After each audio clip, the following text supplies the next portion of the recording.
let's see kung ano mangyayari. Basta sabi ko sa inyo, ang ginagawa ngayon ni Bitcoin ay gumagawa ng flag. Pero hindi lang natin alam kung saan magbe-breakout.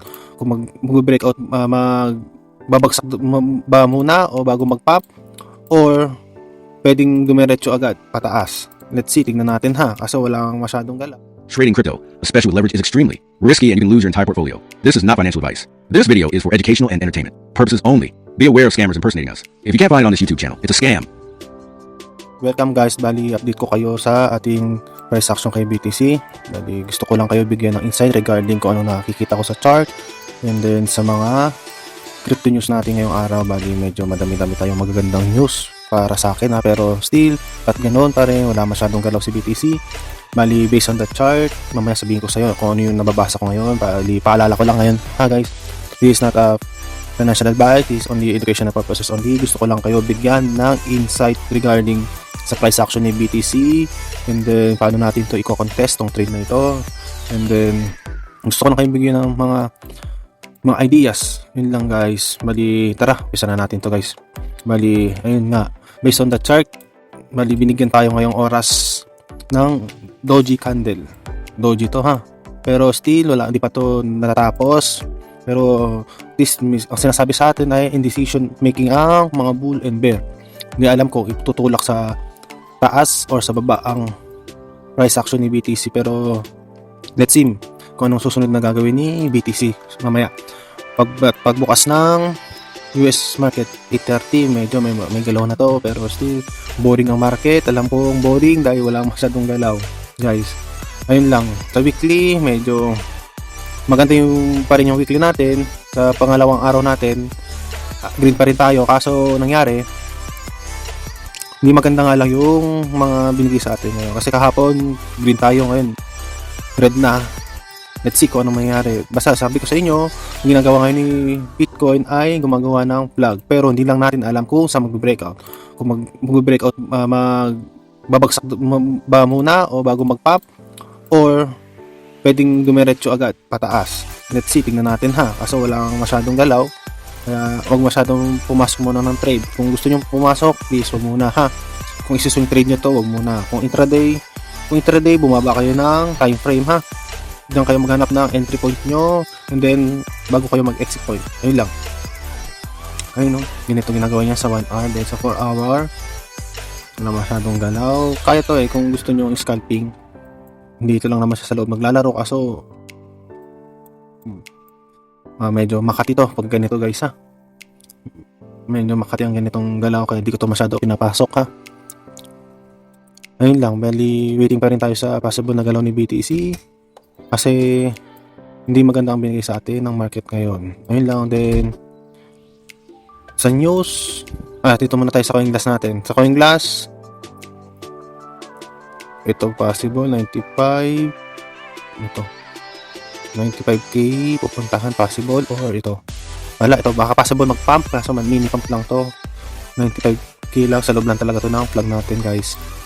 And then kasi piling ko hinihintay nila yung PCE data this week kasi yung guys kaya walang masyadong galaw si BTC. Tapos ngayon 12 hours natin, medyo makapal-kapal to ha. Let's see kung ano mangyayari guys, kung ano unahin ng market maker. Possible unahin muna tong taas, nandito yung mga liquidity sa taas kaya possible may mangyaring pump pagpasok ng 8:30, di-liquidate lang to, mabilis lang to, then susunod na tong ilalim.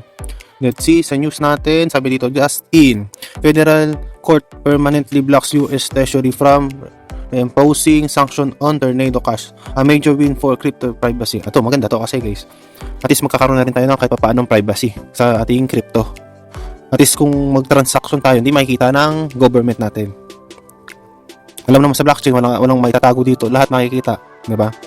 Kaya maganda rin to para sa atin. Kaso dito gusto ng ating government, pero ganda din naman sa bank kasi kailangan mo may bank law tayo na hindi pwede magbigay ng privacy, di ba? Pero still, let's see, tingnan natin. Then BlackRock bumili na naman ha. Bumili na naman sila. Tapos sabi dito, Arizona pass Bitcoin reserve legislation. Maganda to sa kay Bitcoin ulit, dahil siyempre widely used na naman si Bitcoin. Maraming bansa na naman ang susunod yan pag ganyan.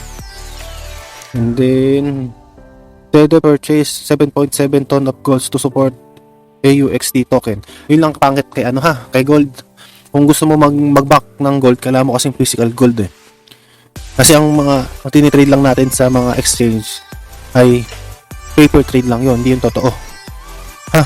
Paper trade lang yon, hindi yung totoong gold na bumili ka ng gold. May expiration yun, guys. Pare, mag-trade ka ngayon, dapat after ng this day, ma-sell mo agad. Kaso, palud ka nga kung bumagsak man yung kung wrong entry ka. Ganun yun, guys, ha? Kaya itong ginawa ni Tether, bumili sila ng totoo. Kasi ganun yun, ha? Once na gusto mong bumili ng gold, kailangan mo ng back ng gold, ha? Hindi katulad ni Bitcoin, bumili ka ng Bitcoin sa spot, may hawak ka na, hindi ka na nahirapan magtago. Ganun lang yun, guys. Then, Michael Saylor suddenly acquired na naman, bumili naman sila ulit worth of 1.4 billion ang binili nila, ha? Then, Coinbase to launch institutional fund offering yield on Bitcoin.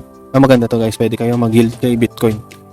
And then, leading quantitative trading firm forecast BTC price may reach 210,000 in 2025. Let's see. Makikita natin to kung totoo. Lahat naman ganito mga price prediction nila, sabi nga 250 eh. Pero still, let's see kung talagang kung mangyayari. Kasi kung yung 14 trillion na lumabas sa stock market, if papasok sa crypto, possible, aabot tayo kay BTC ng ganito. Kaso still, syempre hindi pa naman. 60 billion pa lang ang pumapasok nung last eh. Ngayon, possible mga 70 billion na ang pumapasok. Let's see, tignan natin. And then, ito pa rin yun. Tapos, suspicious 330 million transfer fund laundering to exchange trigger 50% Monero price surge. Nagbebenta lang to. Galing to sa sa mga nahack noon. Siguro. Let's see, tingnan natin. Tapos, Binance founder si believes Satoshi Nakamoto was an AI from the future. Let's see, ayun lang. Wala naman masyadong news deal, wala pang about sa PCE data natin. Yun ang gusto ko malaman na naabangan ko, yun lang. Tapos na-chart natin, ganun pa rin, possible magpampa.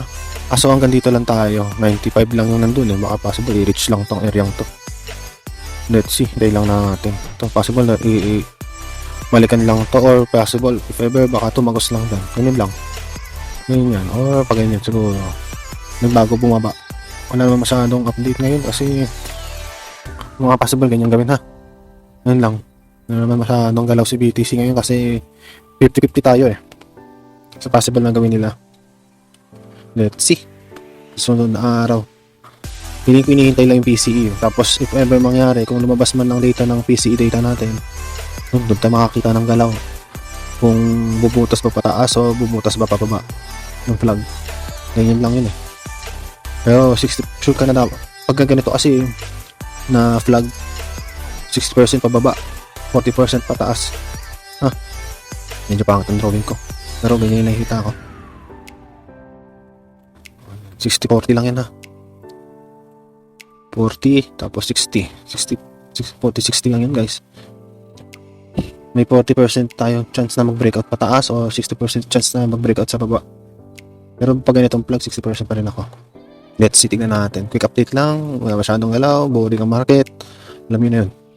Yung wala pa mga OKX dyan, nasa description lang yung link para diretso na kayo sa website. And then, paalala ko lang, ha, kung mag-trade, huwag mag-over leverage, position sizing, check, and then yung margin, laging check kung may margin, ha. Baka mamaya dyan, wala lang margin, maliquidate bigla. Ayun lang. And then, ano pa? Lagi yung tandaan, always remember, trend is your friend. Bye-bye. Trading is never as easy. But who say you can't have fun? In every minute you lend, the more you will enjoy. As you grow up in this industry, you will find yourself and surround yourself with people who will help you to grow up as trader. It's hard in the first place, but I am sure you will be successful. As a trader, always remember trend is your friend.